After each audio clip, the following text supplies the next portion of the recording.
Shalom, selamat pagi dan salam sejahtera bagi saudara yang dikasihi Tuhan dimanapun berada. Kiranya kasih dan sukacita daripada Tuhan senantiasa bersama-sama dengan saudara.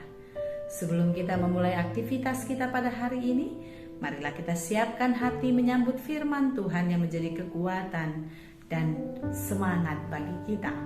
Kita bersaat teduh. Kasih karunia dan damai sejahtera dari Allah Bapa Tuhan kita dan dari anaknya Tuhan Yesus Kristus menyertai saudara sekalian. Amin. Saudaraku yang dikasihi Tuhan, firman Tuhan untuk kita pada hari ini yang disesuaikan dengan Almanak HKBP Senin 7 Maret 2022 tertulis dalam kitab Yeremia 4 ayat 14. Saya akan bacakan bagi kita dalam bahasa Batak dan bahasa Indonesia. Yeremia 4 ayat 14. Buri maroham sian haja hatoni ale Jerusalem asa maruli panupahion ho. Sadia lilingon marmalam akas sakap nijiam di bagasan roham. Yeremia 4 ayat 14. Bersihkanlah hatimu dari kejahatan hai Yerusalem supaya engkau diselamatkan. Berapa lama lagi tinggal di dalam hatimu rancangan-rancangan kedurjanaanmu? Demikianlah dikatakan. Saudaraku yang dikasihi Tuhan, ketika kita mempunyai baju baru, baju yang sangat cantik, yang sangat kita sukai, dan mungkin harganya pun mahal, pastilah kita sangat bangga memakainya. Percaya diri kita akan timbul lebih daripada sebelumnya dibandingkan dengan pakaian-pakaian yang lain ketika kita memakainya. Tapi ketika pakaian itu kotor, kena noda dan sangat kotor, sekalipun dia baru dan bahkan mahal, pasti kita tidak mau memakainya, bukan? Pastilah kita menyucinya, menyetrika, memberikan parfum atau pewangi pakaian. Kita tidak akan memakai pakaian yang kotor, sekalipun itu masih baru dan mahal harganya. Saudara-saudara yang dikasihi Tuhan, seperti itulah umat Yehuda yang dikasihi Tuhan. Bangsa yang dikasihi Tuhan. Mereka hidup di dalam kenajisan. Mereka hidup di dalam kekotoran. Rohaninya rusak. Imannya terkikis karena kenikmatan, keindahan hidup di dunia. Mereka hidup di dalam kedurjanaan. Mereka hidup jauh dari Tuhan. Mereka menduakan Allah, percaya kepada ilah-ilah lain, percaya kepada bangsa-bangsa lain. Ayat ini disampaikan agar mereka sadar, tidak lagi memakai hati, pikiran yang kotor. Mereka harus membersihkan hati dan pikiran, membersihkan cita-cita, harapan-harapan mereka ke depan.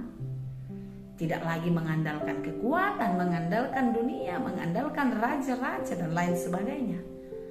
Tetapi mereka harus memurnikan hati agar mereka kembali mengandalkan Tuhan di dalam kehidupannya. Akibat dosa-dosa manusia, akibat dosa-dosa umat Yehuda pada waktu itu, mereka harus dihukum. Mereka harus mendapatkan balasan dari perbuatan-perbuatan dosa mereka. Kalau kita baca dari ayat 1 di pasal 4 ini, sangat jelas sekali latar belakangnya kenapa Tuhan mengatakan kepada mereka, bersihkanlah hatimu. Di dalam ayat 1 dikatakan, jika engkau mau kembali hai Israel, demikianlah firman Tuhan, kembalilah engkau kepadaku, dan jika engkau mau menjauhkan dewa-dewamu yang menjijikkan, tidak usahlah engkau melarikan diri dari hadapanku. Tuhan tahu semua. Tuhan tahu apa yang mereka kerjakan. Jangankan yang dikerjakan, yang direncanakan di dalam hati, di dalam pikiran pun Tuhan tahu. Oleh sebab itu Tuhan menginginkan agar umatnya itu kembali kepada Tuhan, menjauhkan dewa-dewa yang menjijikkan, dewa-dewa yang menduakan Tuhan dari hati mereka. mereka akan beroleh keselamatan ketika mereka mau berkomitmen di dalam diri, berjanji bahkan bersumpah untuk tidak lagi percaya kepada ilah-ilah lain. Di dalam ayat 2, jika engkau bersumpah dalam kesetiaan, dalam keadilan dan dalam kebenaran demi Tuhan yang hidup, maka bangsa-bangsa akan saling memberkati di dalam Dia dan akan bermegah di dalam Dia. Tidak ada lagi bangsa-bangsa yang akan menghantam kehidupan mereka secara ekonomi, secara politik. Tuhan akan turun tangan menolong umatnya. Tetapi yang Tuhan mau, mereka sungguh-sungguh, sehingga dikatakan bersumpah. Kalau sumpah itu tidak boleh lagi dilanggar. Itu sumpah adalah satu janji yang tidak boleh diingkari. Oleh karena itu, saudara-saudara yang dikasihi Tuhan, firman Tuhan untuk kita pada hari ini sangatlah jelas.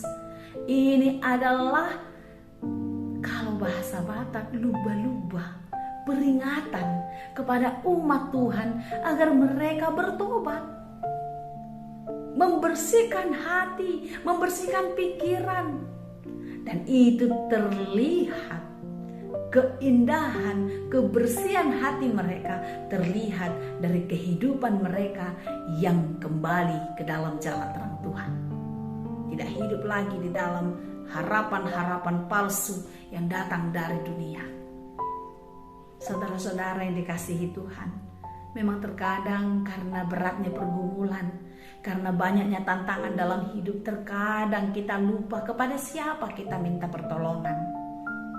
Kita jujur saja, ketika kita sedang dililit hutang, pastilah kita akan berpikir dan mencari siapa kira-kira keluarga, saudara, sahabat yang bisa menolong kita. Sebelum kita berdoa, kita lebih dulu mencari orang yang bisa menolong kita. Ketika kita di PHK, putus hubungan pekerjaan, kita mulai berpikir siapa kira-kira yang bisa membackup kita, yang menolong kita mendapatkan pekerjaan yang baru. Sebelum kita berdoa, mohon petunjuk Tuhan agar kita diberikan pekerjaan yang baru. Saudara-saudara yang dikasihi Tuhan, hidup kita setiap waktu dihadapkan dengan banyak tantangan. Tetapi di dalam perjalanan waktu, hendaklah kita semakin kuat dan semakin dewasa di dalam iman. Murnikanlah hatimu, murnikanlah harapanmu. Kepada siapakah engkau berharap? Kepada siapakah engkau memohon? Percayalah, ketika engkau percaya dan menyandarkan semua harapanmu kepada Tuhan, maka Dia akan menjawab. Seperti Minggu Info Covid, ketika kita berseru-seru kepada Tuhan, maka Tuhan akan menjawab. Orang yang berseru-seru berarti dia berdoa. Orang yang berdoa berarti ada iman di dalamnya. Kita percaya Tuhan akan menolong kita. Murnikanlah hatimu, murnikanlah harapanmu, murnikanlah cita-citamu hanya di dalam Tuhan. Maka Tuhan akan memberikannya indah dan tepat pada waktunya. Jangan mau diseret oleh kekuatan dunia, jangan mau diseret oleh karena pergumulan semakin jauh daripada Tuhan. Tetapi biarlah semua pergumulan, semua tantangan yang terjadi dalam hidup kita membuat kita semakin kuat dan hebat sebagai anak-anak Tuhan. Bersihkanlah hatimu dari kejahatan, hai Yerusalem. Bersihkanlah hatimu dari kejahatan, dari kemunafikan, dari kekhawatiran, dari ketakutan, hai anak-anak Tuhan. Serahkanlah seluruh hidupmu, serahkanlah seluruh harapanmu kepada Tuhan, supaya engkau diselamatkan, beroleh kemenangan, mendapatkan hadiah yang kekal, yaitu mahkota kehidupan. Kiranya kasih Kristus menguatkan dan memenangkan kita setiap waktu. Tuhan Yesus memberkati. Amin. Terima kasih Tuhan untuk firman-Mu. Kuatkan dan mampukan kami untuk selalu hidup di dalam kekudusan, di dalam Tuhan. Mampukan kami untuk mampu mengalahkan keinginan daging kami. Dan kami mau melakukan kehendak Tuhan. Mampukan kami Tuhan untuk melewati hidup kami di dalam Tuhan. dan menangkan kami di dalam kuasa-Mu. Terima kasih Tuhan, berkati kami, segala pekerjaan kami hari ini.